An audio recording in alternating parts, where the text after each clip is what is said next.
The Exorcist stands as one of the greatest horror movies ever made. A controversial film upon release, it captivated the masses and shocked people to their core, leading to many walkouts and many fainting in the theaters. It's a film that's impeccable in the mastery of mood, pacing, dialogue, and themes. The performances are excellent, and the movie has some of the most iconic moments in all of horror. Maybe not as scary as it was back in the day, but it holds up as a different kind of seeping horror that will get you and stay with you.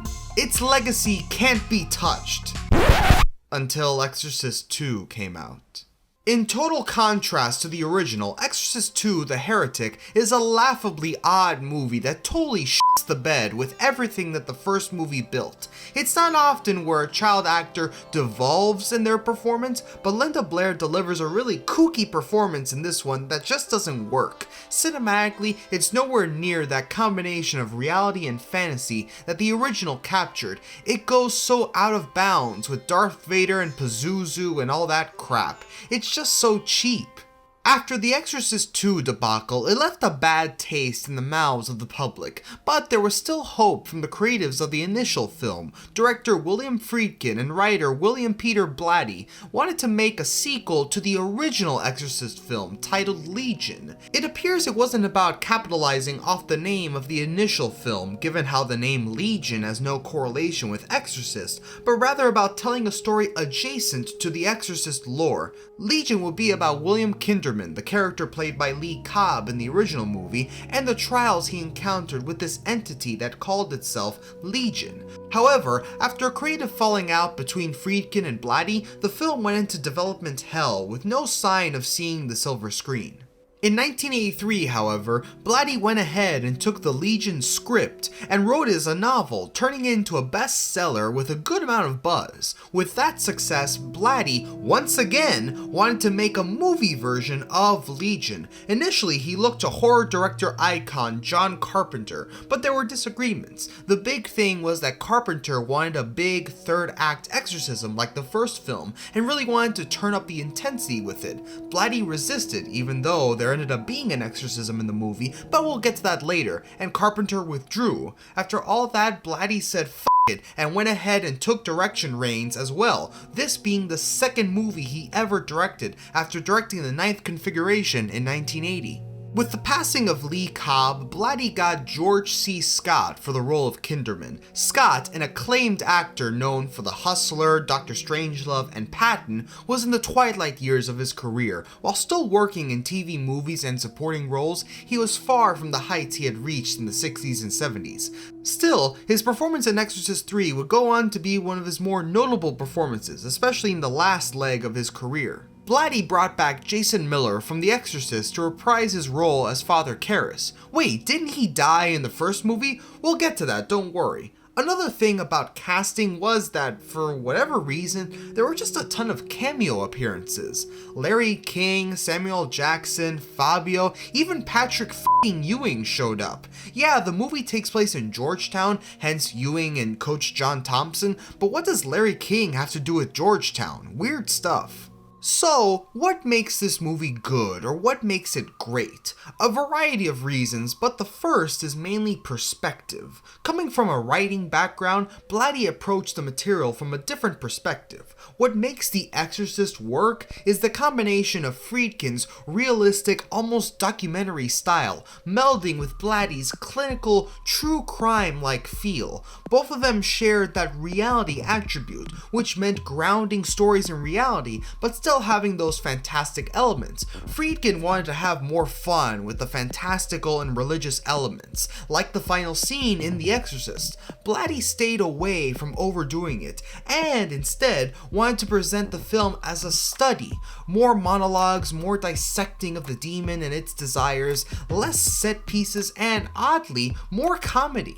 This movie is incredibly human. The people in it are very sympathetic but complicated. Bill Kinderman has that rough exterior of being a jaded cop, grappling with the ugly world around him, snapping at people and having a quick fuse. However, he has that love for his family that keeps him grounded. He still maintains his humanity through his friendship with Father Dyer, until that gets taken away from him. In this dark and twisted story, you still find funny or wacky moments that work beautifully to help alleviate all that pressure and seriousness.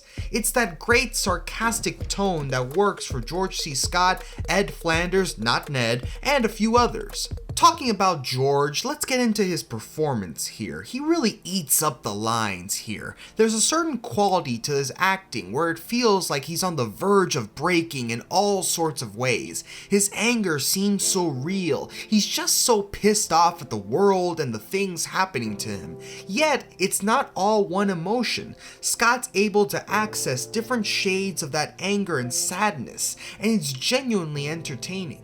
Of course, the other performance to highlight here is Brad Dourif as the Gemini Killer, but also Father Karras, I guess. Spoilers, by the way. Fantastic twist that this demon has revived and possessed the body of Damien Karras from the first movie. Such an excellent choice, and to go with Brad Dourif as this absolutely sinister force that wants to torture Kinderman. Thank God Dourif didn't bring his eyebrows from Dune for this one. With that said about Brad, it can be argued that the acting can get kind of cartoony at times. It's not 12 Angry Men, it's a horror movie with some kooky stuff in it. There's a fair share of hamming it up in Exorcist III, but it's fun. Is it goofy with the old lady on the ceiling or some of the cutaways they do?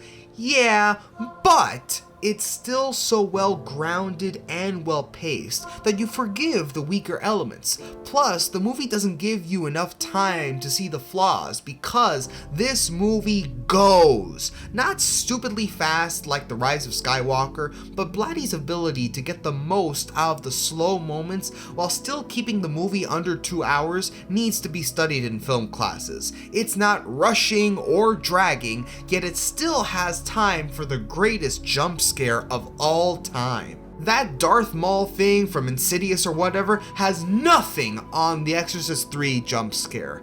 A perfect construction of a scene that lays everything out. The stakes, the atmosphere, some hints at what's going on, but it never reveals its hand. The nurse is doing her thing, the cop leaves, the camera stays far back, and just when you think it's over, BAM! Exquisite stuff. Plus, it perfectly transitions to the next scene. Another thing to love about the movie, transitions. Whether it be a cutaway to an exterior shot, some sound cue, or a match cut. You got it all here. It's not flashy either. The movie's just so well contained in what it is that there can be these fantastical cutaways or these dreamlike sequences that can make you feel like you're neurotic. The Exorcist III rides that line of fantasy and reality in everything. Subject matter, filmmaking, hell, even the sound design is weird. Sure, the dialogue can be a bit off where you can tell what's ADR and what isn't, but the overall audio editing is really something. Knowing when to bring things down and highlight certain things on screen with a perfect audio cue, this movie engages the audience on so many levels. Plus, that Tubular Bells music helps facilitate a fantastic atmosphere to this film that is, once again, dreamlike and horrific. This kind of mannered filmmaking makes one question how Exorcist II can even be in the same class as a movie like this, which makes it all the more frustrating that 2's failure almost killed 3 from ever being made. Thankfully, everyone had the foresight to go with this one and just forget 2 ever happened. While it's great that Blatty got to showcase his abilities and take his book to the screen, another fascinating part about this movie is something that almost never works: studio meddling. Generally speaking, it has been cited many times that a film's failure is due to the lack of control that a director has on their project. What will happen is that the studio will get reports back about what's being filmed, and they'll bring down the hammer on interesting takes or directions and go with what they think is best. Never mind that they hired the director to, well, direct. Studios are mindful about how a film will be received and whether or not certain choices will alienate an audience. With Exorcist III, Blatty had such an encounter as Morgan Creek Productions really wanted an exorcism at the end. Blatty wanted to get away from that kind of stuff, plus he had pitched an initial ending which was very similar to Legion's ending, where the Gemini killer dies, along with Karis, after the Gemini's father dies of a heart attack or some weird shit like that. That was changed to Kinderman simply shooting Karis in his cell and killing the demon in effect. Still no exorcism. Finally, additional filming took place and we get the ending we see in the theatrical cut. Looking back on it, what's fascinating is how the studio kind of got it right. Sure, the stuff with the young priest seems kind of forced in there, almost like they filmed additional stuff, but that climax is a climax in all caps. It's a satisfying and incredibly visual ending for a film that had been built on so much ugliness and terror. It's cool and nice to see that everything paid off that way. Good triumphs over evil, and the sacrifice of Father Karras was done in a narratively satisfying way. It's one of those cases, like Blade Runner, where the director's cut is actually worse than the theatrical, so thanks Morgan Creek, I guess. There's debate about the director's cut and what is to be made about the film's legacy. It's an odd piece of horror as it came out during a down period in the genre and before they started reviving a lot of the franchises that had started in the 70s.